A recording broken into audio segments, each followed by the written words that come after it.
Thank you very much for that kind introduction. I am so delighted to be here and actually honored to be part of this fascinating symposium, and I appreciate all of your interest and your time, taking the time to hear what I have to say. Now, I'm going to be focusing on an area that is near and dear to my heart, and that is how do we keep our brains healthy as we age. And I see that this presentation fits in nicely with many of the other presentations you're hearing today during this symposium. I first want to acknowledge the many agencies and foundations that supported this research, as well as to disclose the companies I consult with, and also particularly to thank Handock for their support in bringing me to this conference, as well as to acknowledge my many collaborators who have contributed to this research. You may have heard about the so-called blue zones. These are areas of the world where there are high concentrations of centenarians, people who live to age 100 or more. Examples are places like Sardinia, Italy,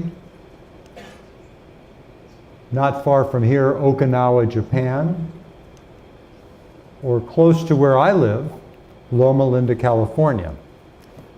Now, what you find in each of these areas is that the people share lifestyle habits. If you've been to some of these places, you probably notice a lot of the older people walking around, working in the fields, so they get lots of physical exercise. And as we just heard, physical exercise, and as we'll hear later and earlier, it's good for your brain health and also can extend life expectancy. These people have very strong social connections, and we know that conversations and strong social ties are associated with longer life expectancy and better brain health. And they also consume a diet that is considered a heart-healthy diet, and it turns out that's a brain-healthy diet. Now, of course, these kinds of observations do not prove a cause and effect relationship. And in fact, if you decided to move to Okinawa, Japan, I can't guarantee that you'll live to be 100 or more. Thank you. However, there certainly is compelling science, not just from epidemiological observational studies, but also from randomized control studies, that our everyday habits, exercise, diet, stress management, and so forth, have an important impact on our brain health as we age and our overall life expectancy. Now, you may not know that as our brains age, they experience heightened inflammation. Now, we know that inflammation is a normal physiological process. If you sprain an ankle, it gets sore, it gets red, and that is telling us that our inflammatory system is working to repair the damaged tissue. And that's healthy. However, as we age, that inflammatory system becomes too active throughout the body and the brain. And in fact, the inflammatory cells begin to attack normal cells. If you look inside an Alzheimer's brain, inside the amyloid plaques, which deposit in the brain in areas that control thinking and memory, you can see evidence of inflammation. And there are many other studies showing this connection. In fact, I first became interested in the connection between inflammation and brain health decades ago, when a very large study in Baltimore, the Baltimore longitudinal study, found that people who took anti-inflammatory drugs for 2 or more years had a 60% reduction in their risk for Alzheimer's disease. And so this has been a long time story. And also, we know that some of the lifestyle strategies in the people in the blue zones, where there are all these centenarians, they are anti-inflammatory strategies. Getting a good night's sleep reduces inflammation in the brain. Physical exercise will actually reduce inflammation throughout the body and probably in the brain. And also consuming omega-3 fats from fish or nuts reduces inflammation.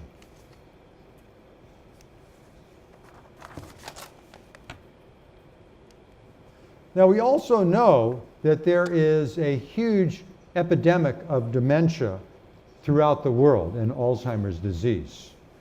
And age is the greatest single risk factor for developing these conditions. In a way, we're victims of our own success in medical technology, which has helped us to live longer, but not necessarily better. In the United States, by age 65 or older, the risk for dementia is about 10%. But some studies show that by age 85 or older, the risk is up to 50%. And in Korea, it's a big issue as well. In fact, Korea is one of the fastest growing aging populations in the world. 9% of people 65 or older have dementia, and there's an expectation that the numbers will increase very rapidly. Dementia increased from 650,000 in 2015 in Korea to 690,000 in 2016, a total of 1.27 million people. Now, before I proceed, I just would like to define a few terms I'm going to use. Memory can be understood as having two major components: learning, getting information into your brain, and recall, pulling that information out when you want it. Cognition involves several different mental skills, including memory, paying attention, being able to read a map, to have visual spatial skills, and also being able to reason and draw conclusions, so-called executive functioning, which we heard about a moment ago. Dementia is defined as a cognitive loss to the extent that the individual needs help from another person, is no longer independent. And Alzheimer's disease is the most common cause of dementia. It affects a lot of people. It accounts for about 70% of the dementias, and it involves a gradual onset and progression. And in the brain, we see amyloid plaques and tau tangles that accumulate in areas that control memory and thinking.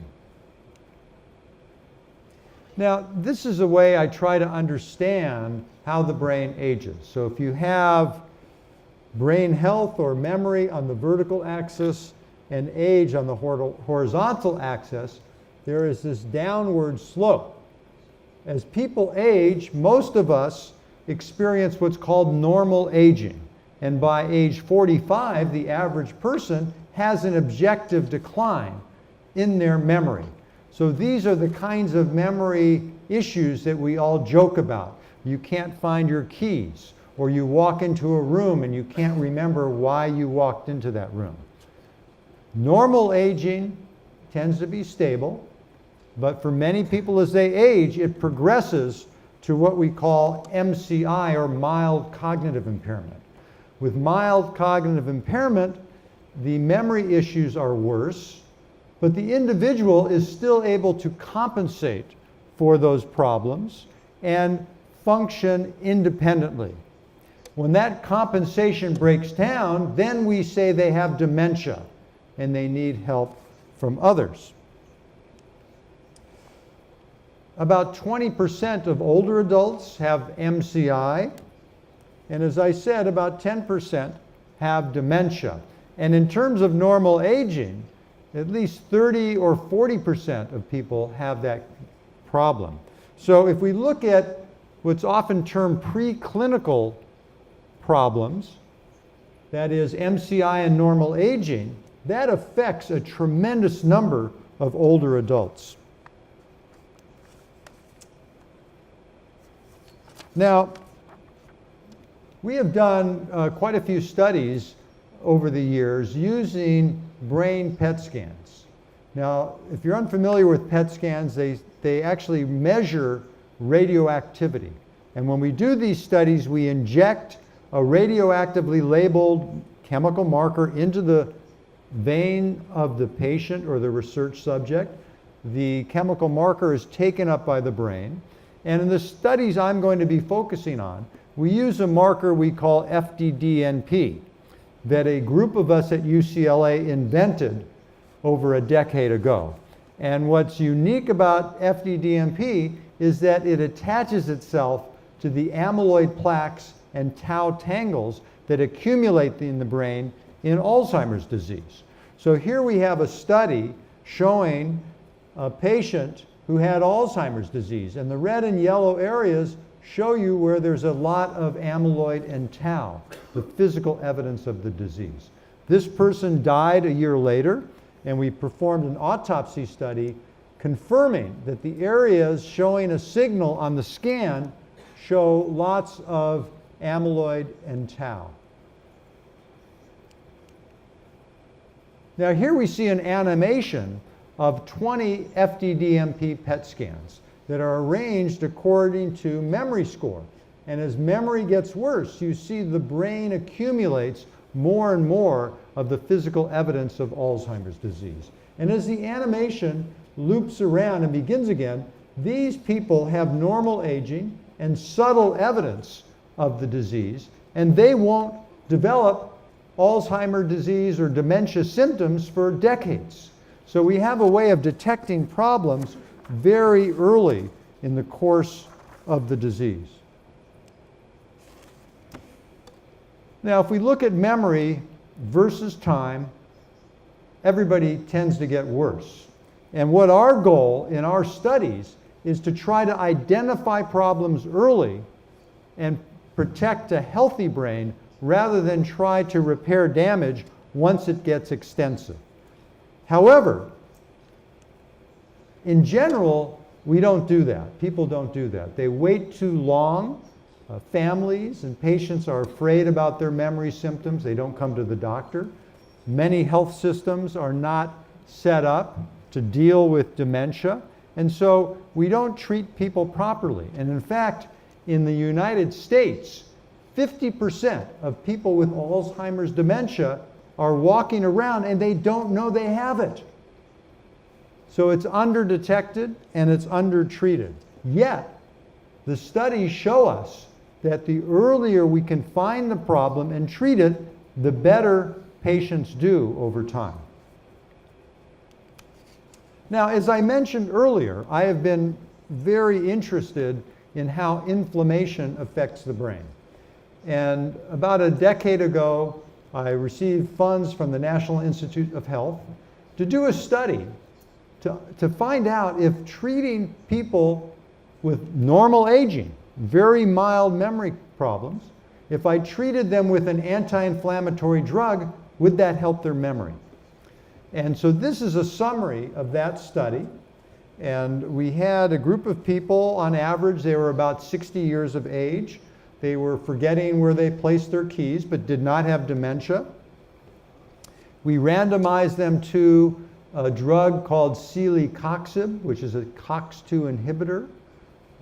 And half of them got the drug and half of them got placebo. And after 18 months, we found that the volunteers who took the drug had better cognitive performance. And we did brain PET scans, not the kind of plaque and tangle scans that I mentioned, but another kind of PET scan that shows us glucose or sugar metabolism, which reflects how different regions of the brain, the cells are firing or functioning. And we actually found improvement in brain cell firing after the 18 months. Now this was encouraging, that our hypothesis that interfering with inflammation helps the brain, but these drugs have lots of side effects. And other studies have found that when people have dementia, taking anti-inflammatory drugs may actually make the dementia worse. So there is a tipping point when neurodegeneration progresses. So we've been looking for safer ways to decrease inflammation, and I'm going to tell you about a study that we published a few months ago that offers some initial evidence that we may have an approach that could help a tremendous number of people. So this paper was published in the American Journal of Geriatric Psychiatry, and you can search it online and download it.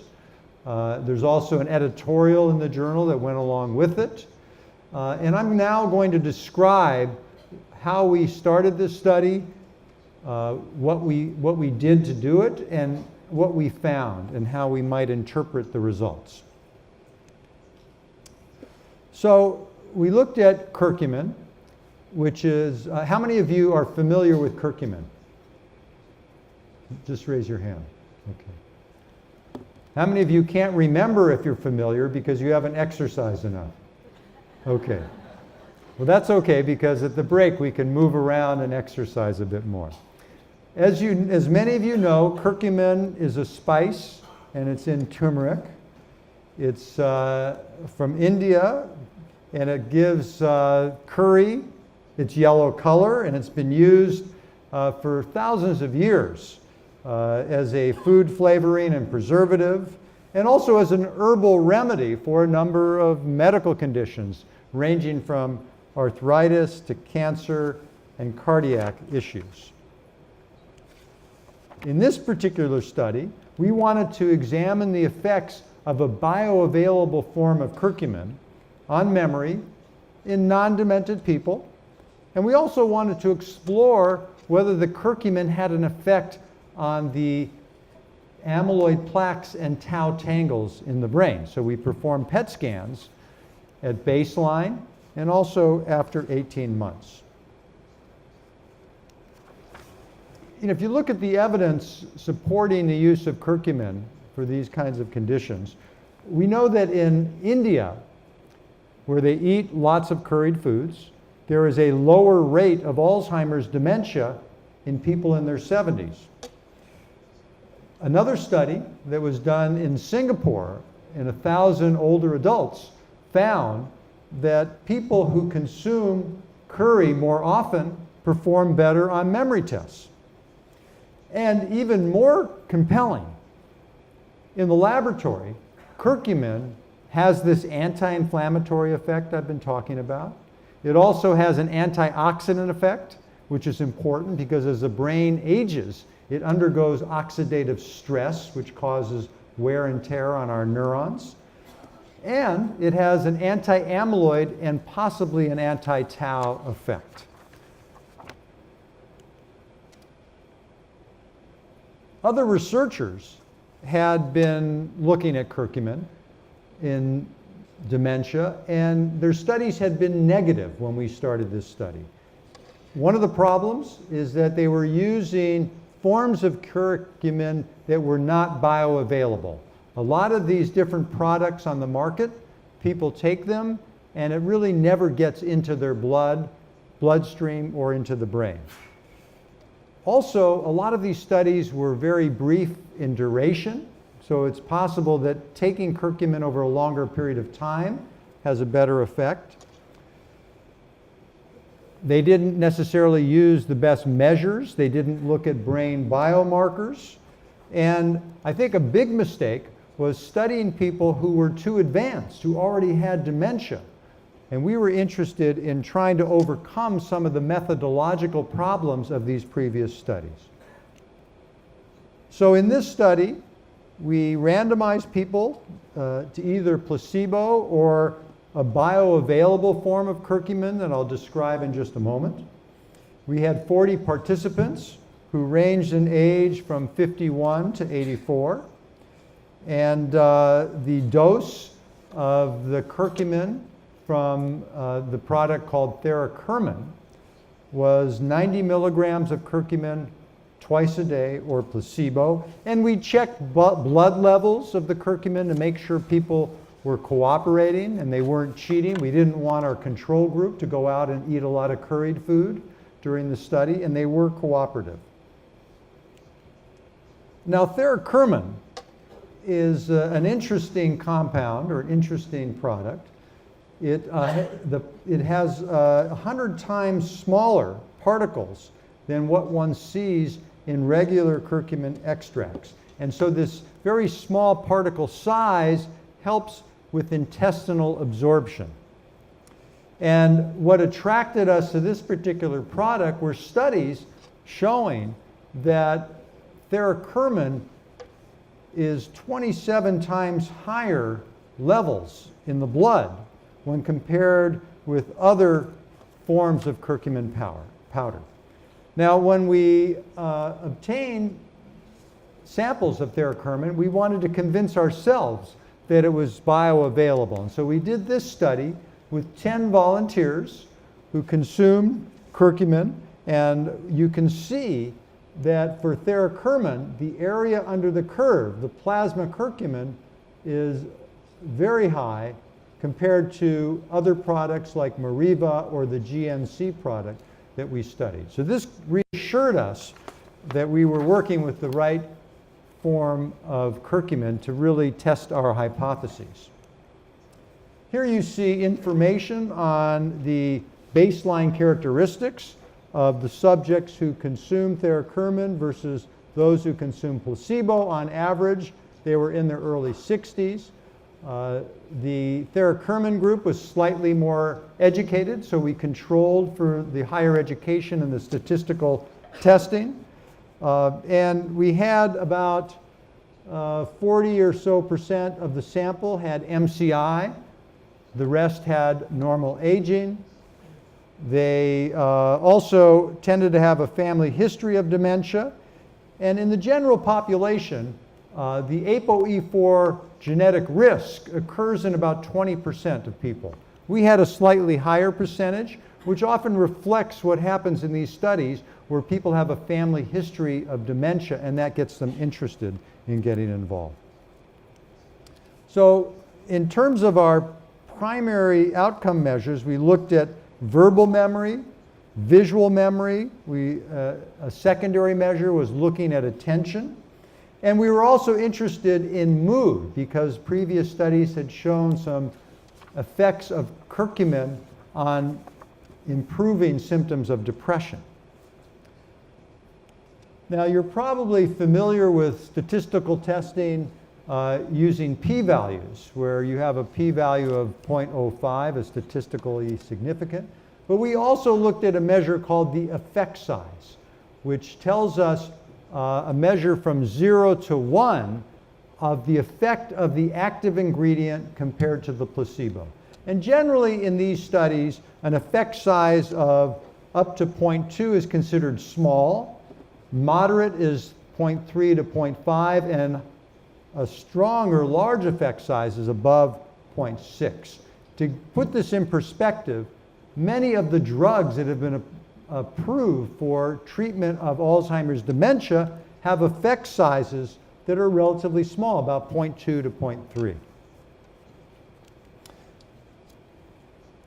And here's a summary of the results from our memory measures. Verbal memory and visual memory, we saw significant results after 18 months. The placebo group didn't show that much of a change. And you can also see that these are moderate effect sizes. So across all these measures, it reassured us that we're really seeing an effect on cognition. It's just not one individual test. Now, to give you a perspective with one of the verbal memory tests, the Buschke selective reminding test, you can see that here is the Theracurmin group versus the placebo group. And after 6 months, the groups separate, continue to separate, and that continues to improve over the 18-month period.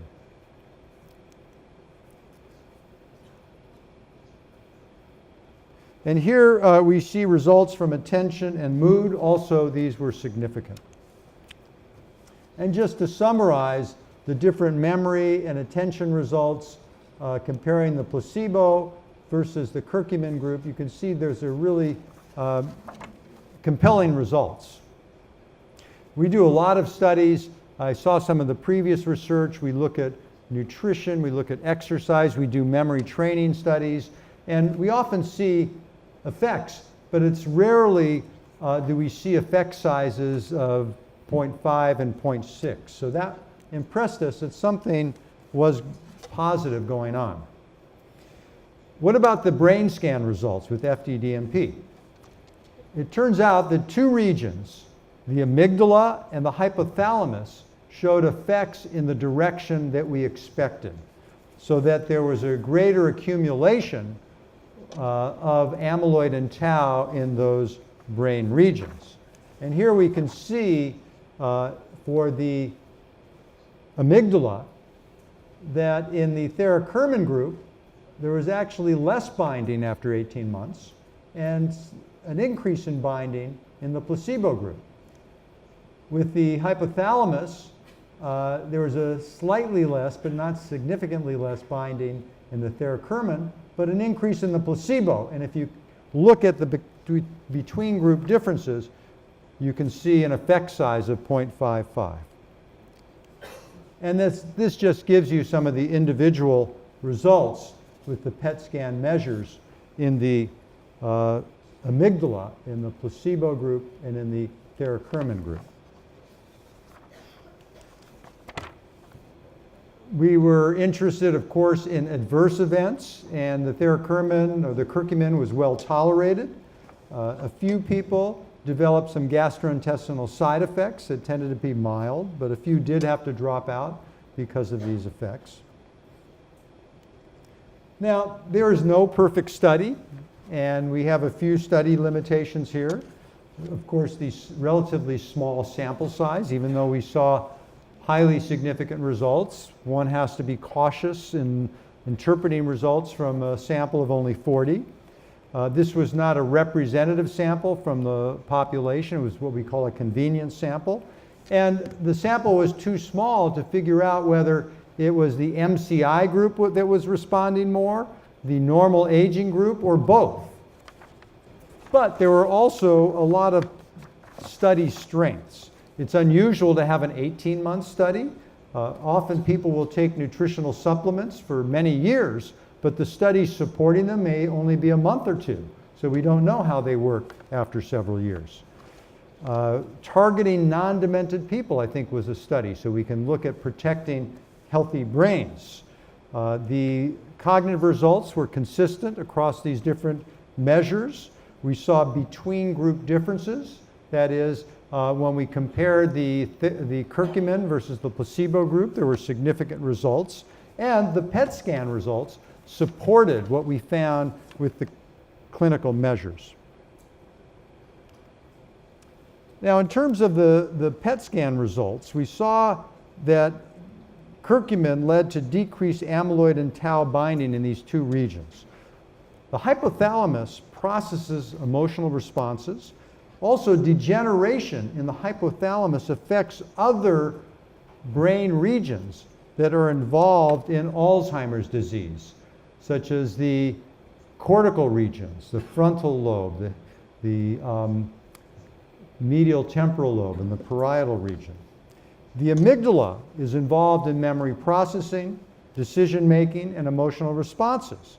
And previous research from our group has shown that higher FDDMP binding is associated with mood symptoms.